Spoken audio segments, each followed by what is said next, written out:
근데 어쨌든 로봇 산업이라는 거는 미래 시대를 예견할 때 재밌게 상상해 볼 수 있는 부분이 많이 있고, 근데 아까 우리가 얘기했듯 경쟁력의 핵심은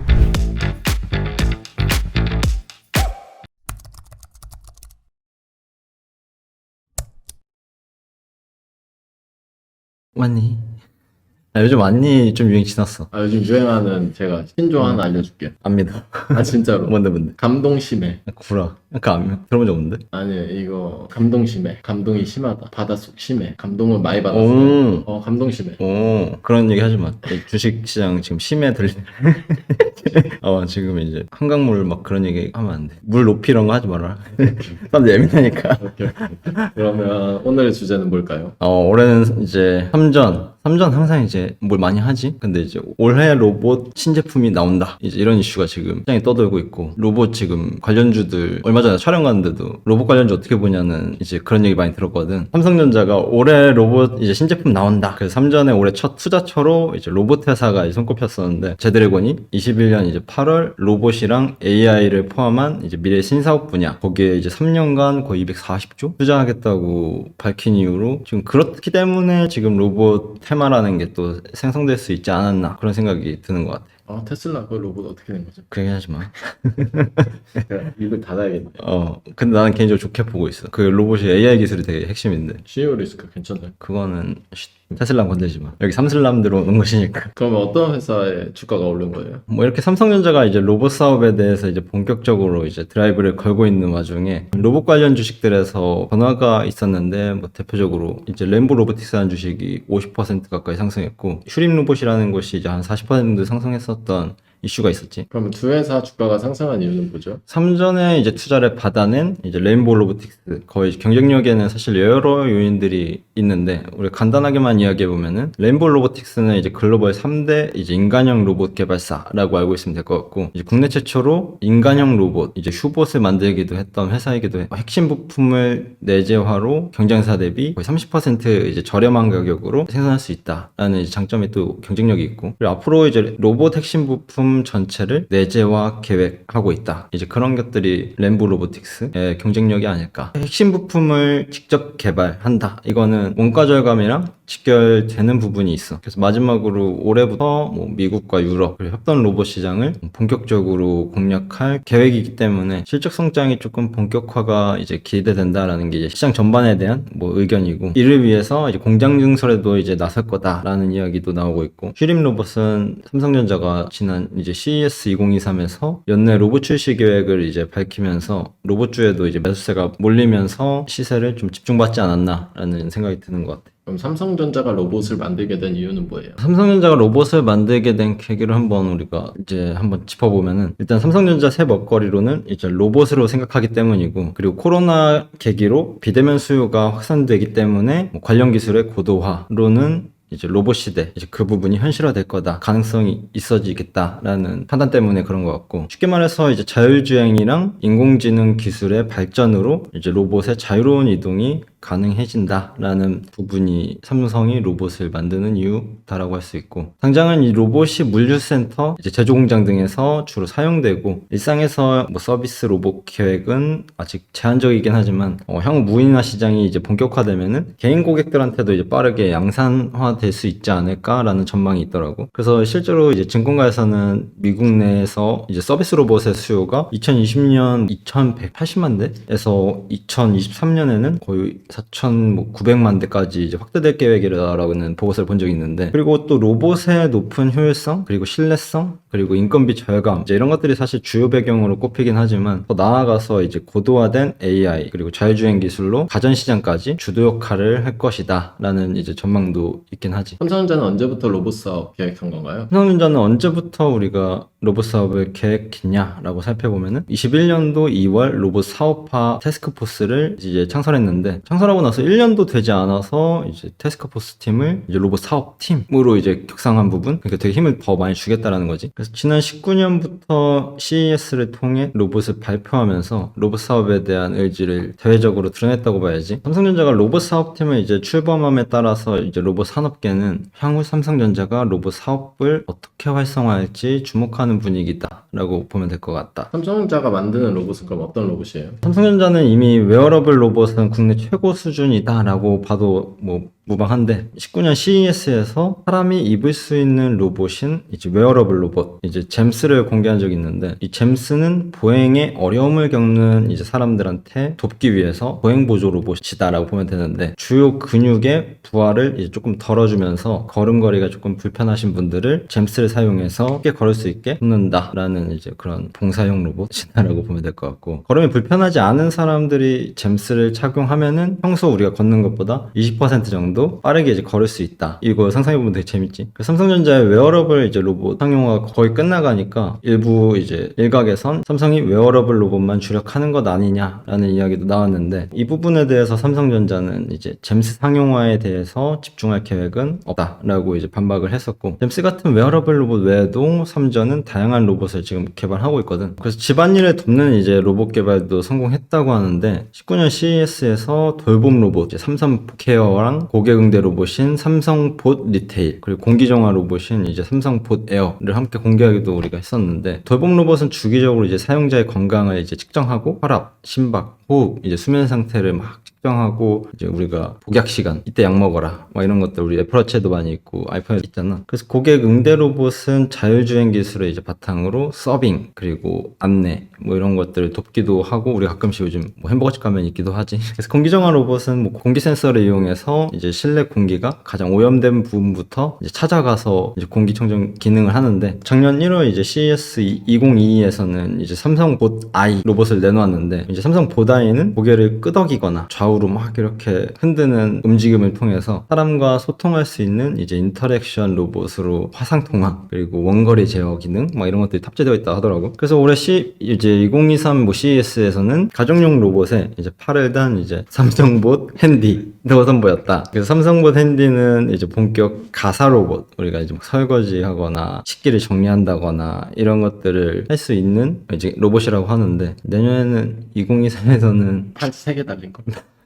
안마 로봇 나오는 거 아니야? 이거 좀 하나에 집중해야 되는데. 그럼 삼성전자 말고 한국에서 로봇 만드는 회사들은 어디가 있어요? LG전자도 서빙 로봇인 클로이 서버봇을 상용화해서 판매 중이지. 또한 올 한 해 동안 이제 대한민국 로봇 사업 발전에 기여한 이제 기업의 미래 산업 가능성을 여러 종합적인 요소로 이제 평가해가지고 총 26개사가 선정됐다라고 볼 수 있고 한국에도 이런 다양한 사실 기업들이 있거든. 저거 실제로 봤었잖아요. 저 사족보행 로봇. 저거 지금 스타트업 갔을 때도 봤고 우리 투자 받을 때도 거기 제로원에서도 이 로봇공학 하는 친구들이 리모컨 달라 그랬는데 어디 리모컨 누가 빌려가가지고 조정 못 해봤어. 그럼 현재 로봇 산업은 사실 어떤 상황이에요? 2022년 우리가 주요 로봇 뉴스 그리고 주요 소식을 이제 간단히 한번 살펴보면은 첫 번째로 전 세계 산업용 로봇 설치 대수가 역대 최고치를 갱신했고 두 번째로는 아마존이 로봇 청소기 업체인 아이로봇을 거의 17억 달러에 인수했다라는 내용이 있고 아이로봇은 세계 처음으로 이제 로봇 청소기를 상용화한 기업이다라고 알고 있으면 될 것 같아. 세 번째로는 휴머노이드 로봇 개발이 확산되고 있다. 대표적으로는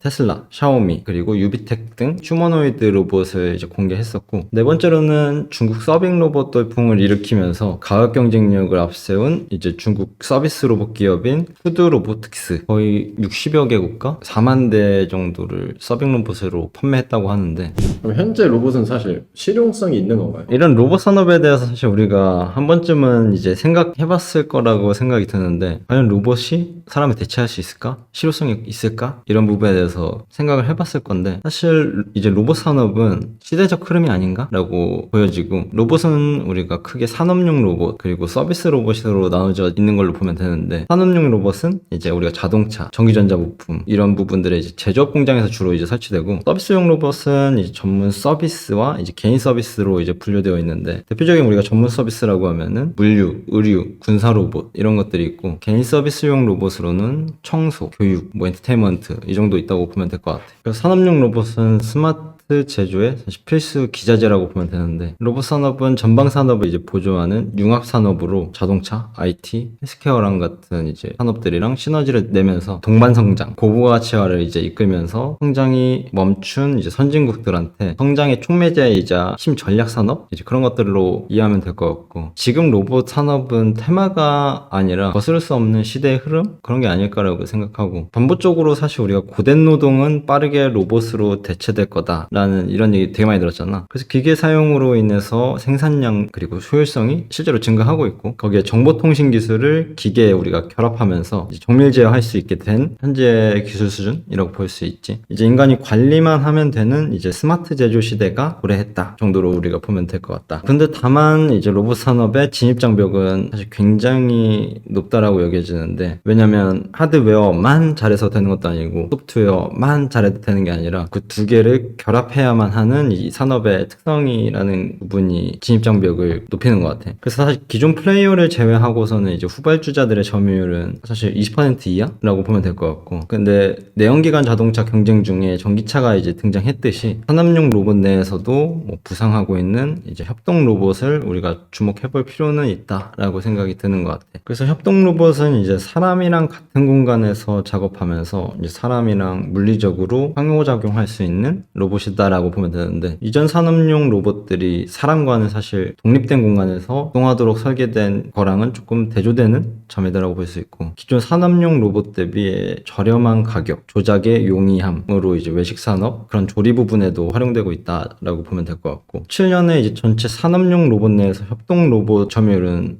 3% 정도밖에 안 됐었는데, 그래서 21년에는 이제 비중이 한 8% 정도까지 올라왔고, 산업용 로봇 시장 내에서도 빠른 침투율을 보여주고 있다 라고 알고 있으면 될 것 같고, 그래서 협동 로봇의 설치량이 빠르게 증가한 이유로는 협동 로봇 업체의 증가 그리고 저렴한 핵심품의 등장으로 인해서 제조 비용의 하락이다라고 우리가 생각해보면 될 것 같습니다. 사실 점점 로봇 산업 도입에 우호적일 수밖에 없는 환경인데, 대표적인 이제 요인으로 우리가 두 가지를 뽑지. 임금 상승 그리고 노동력 부족. 그래서 국가 내 이제 제조업 비중 하락, 부가가치 하락의 요인이다라고 우리가 보면 될 것 같고, 미국과 같은 경우는 거의 10년 동안 매년 평균 2.4%의 임금 성장률 그런 것들이 보여졌었는데, 수치적으로 많이 올랐다라고 볼 수는 없지만 중국, 멕시코, 뭐 베트남 같은 국가들과 비교했을 때 미국을 비롯한 뭐 고임금 국가의 생산품 경쟁력은 높은 임금으로 인해서 조금 저하될 수밖에 없는 요인이다라고 보여지는 것 같아. 그리고 실제로 제조업 종사자가 줄어드는 추세다. 미국에서는 현재 거의 약 1,300만 명이 제조업 분야에서 종사하고 있는데, 이건 거의 1940년대랑 거의 비슷한 수치다라고 보여지고, 1944년 총 근로자 대비 제조업 근로자는 38%였지만 현재는 8.4%에 불과하다라는 이제 지표가 있지. 그래서 독일, 일본, 한국 이제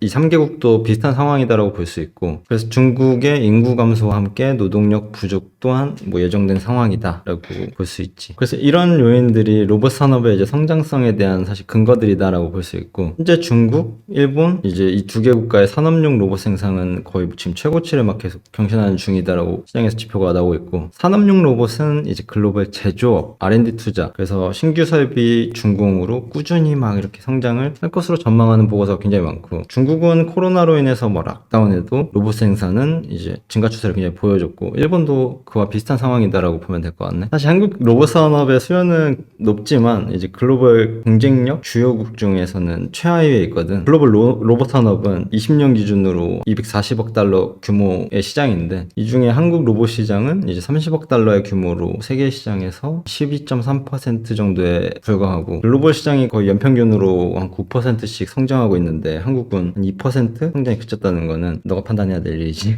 이제 부족한데. 네. 그래서 여기 주요국이라고 하면은 미국, 일본, 중국, 독일, 스위스, 그리고 이제 마지막으로 한국인데, 여기서 이제 6위가 한국이다라고 보면 될 것 같아. 그래서 중국은 보조금 지급, R&D 비용 이제 100% 우리가 공제해주겠다. 그래서 정부 주도에서 굉장히 집중적으로 로봇 산업에 이제 투자 확대, 그리고 글로벌 로봇 기업에 대한 공격적인 현재 M&A가 이루어지고 있고, 한국을 추월하는 것에 이제 지금 본격화된 시점이다라고 보면 될 것 같아. 그래서 로봇 부품 생산 역량으로 상징적으로 의미하는 도달 부분이라는 게 있는데 한국은 일본 의존도가 높은 것으로 지금 보여지고 있거든. 일본은 부품 조달 경쟁력에서 10점 만점에 거의 9.8점으로 세계 1위를 거의 차지했는데 한국은 6.7점으로 6개국 중에 최하위권에 그쳤다라고 볼 수 있어. 그래서 소프트웨어 국산화율도 24% 정도에 머물러서 한국 첨단 산업의 이제 고질적인 약점이다라고 우리가 많이 이야기 듣는 거지. 이 소프트웨어가 너무 약하다. 이 부분에 투자해야 된다. 근데 이 부분은 실제 나는 되게 중요하다고 생각하는데 단기간에 이게 소프트웨어는 올라오는 게 아니다 보니까. 그리고 이제 한국의 로봇 기업들이 가장 어려움을 겪는 분야가 뭐냐라고 하면은 사실 기업 간의 연계다라고 이제 발표된 내용이 있는데 한국 로봇 산업협회 이제 이야기를 따라보면은 기업별로 전문 영역을 특화한 다음에 상호 분업하는 중국을 비롯한 이제 다른 경쟁 국가들과는 다르게 한국은 각각의 기업이 가치 사슬의 전 단계를 담당해서 비용이 굉장히 증가하고 그래서 경쟁력이 저하된다라고 볼 수 있어. 특히 소프트웨어 같은 경우는 인력의 부족으로 이제 하드웨어 전문가가 소프트웨어 개발까지 책임져야 하는 이런 상황이 막 벌어지고 있고 분업 구조, 뭐 부재, 인력의 문제 뭐 이런 것들이 굉장히 포괄적으로 문제점으로 나타나고 있고 로봇 전문 인력 부족률도 35%로 이만큼 우린 개선할 게 많다. 그만큼 성장 가능성이 있다라고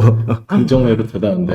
긍정적으로 생각하는 방법. 우리가 아까 이제 로봇 산업은 수요가 높지만 글로벌 경쟁 주요 국가 중에는 우리가 최하이다. 그래서 인구 감소 최상위에 해당하는 한국이 세계 1위 로봇 밀집도 국가다라고 이해하면 되거든. 그럼 어쩌다 세계 1위의 로봇 밀집도가 되었냐라고 볼 때는 그래서 아까 우리가 언급했듯이 인건비 상승 그리고 노동 문화의 이제 변화 그런 내용들이 있는데 그렇기 때문에 협동 로봇들이 산업 현장에서 이제 혁신적인 리더로 자리 잡아가고 있다라고 보면 될 것 같다. 그리고 음식을 나르고 뭐 장애인을 돕고 서비스 로봇이 이렇게 일상화되는 이제 상황인데 단순 반복적인 일자리 로봇이 지금 빠르게 일자리들을 대체 중이다라고 보면 된다. 그래서 이제 로봇과 함께 우리가 일하는 노동 문화가 조성이 되는 노동 시장이 한국에 펼쳐질 수 있지 않을까라고 내가 40살이 됐을 때.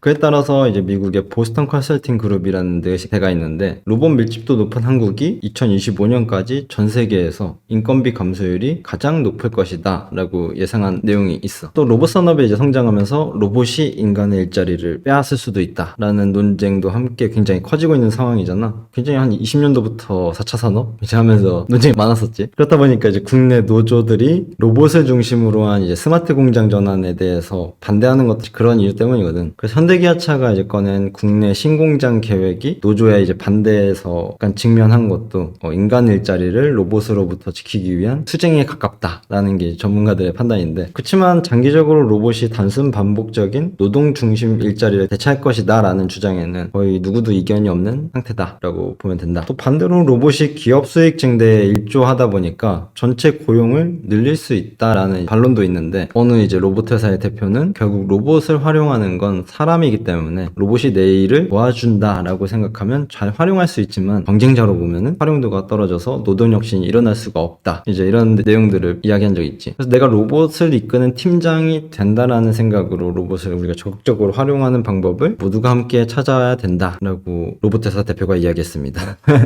정신승리 아닌가요? 당연히 이렇게 생각해야지. 로봇은 우리의 적이 아니야. 친구야. 우린 친구야. 함께 하는 거야. 이렇게 생겼는데. 나 저런 친구 존중한데.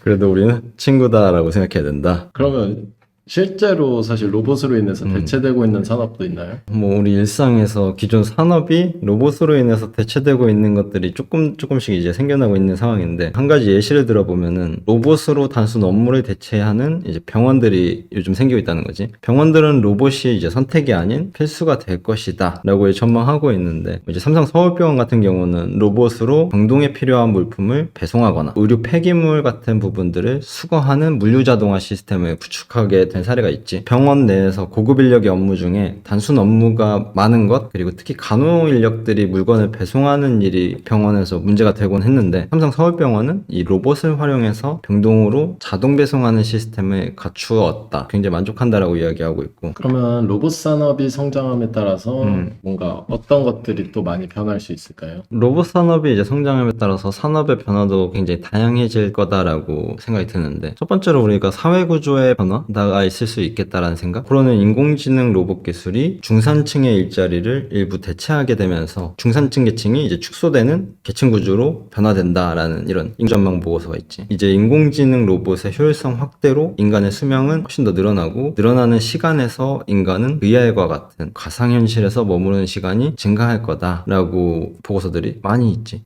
그 세상 오면 재밌겠는데. 그러니까 레디 플레이어 원인데 딱. 그러니까 이거 거의 뭐 로봇 산업이 성장함에 따라서 미래 계급 2090년이네.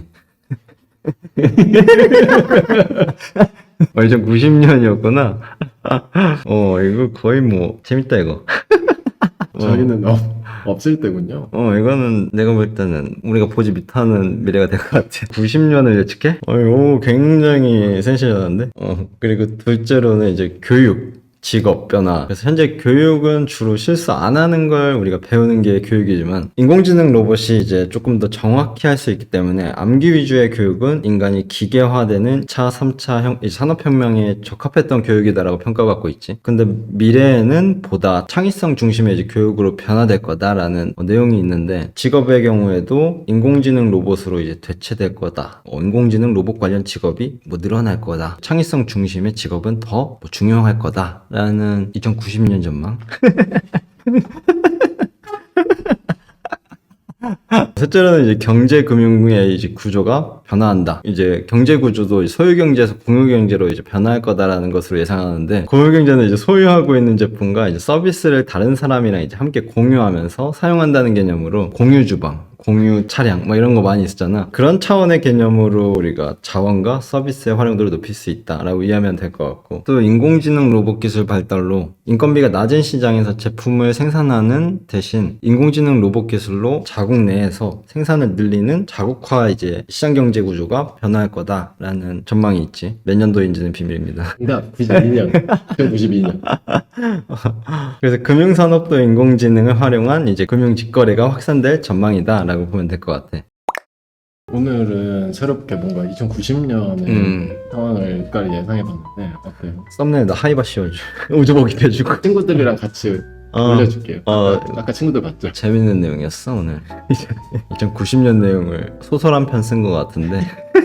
근데 어쨌든 로봇 산업이라는 거는 미래 시대를 예견할 때 재밌게 상상해 볼 수 있는 부분이 많이 있고, 근데 아까 우리가 얘기했듯 경쟁력의 핵심은 하드웨어, 소프트웨어를 두 개 다 잘하는 회사, 압도적인 경쟁력을 갖춘다 정도에만 집중을 해서 우리가 추후 로봇 산업의 성장을 좀 바라보면 낫지 않을까. 어차피 시대적 변화는 항상 다르게 이제 하다 보니까 거기에 중심을 가지고 이제 투자를 집중하시면 조금 더 나은 선택지를 찾을 수 있지 않을까라고 생각합니다.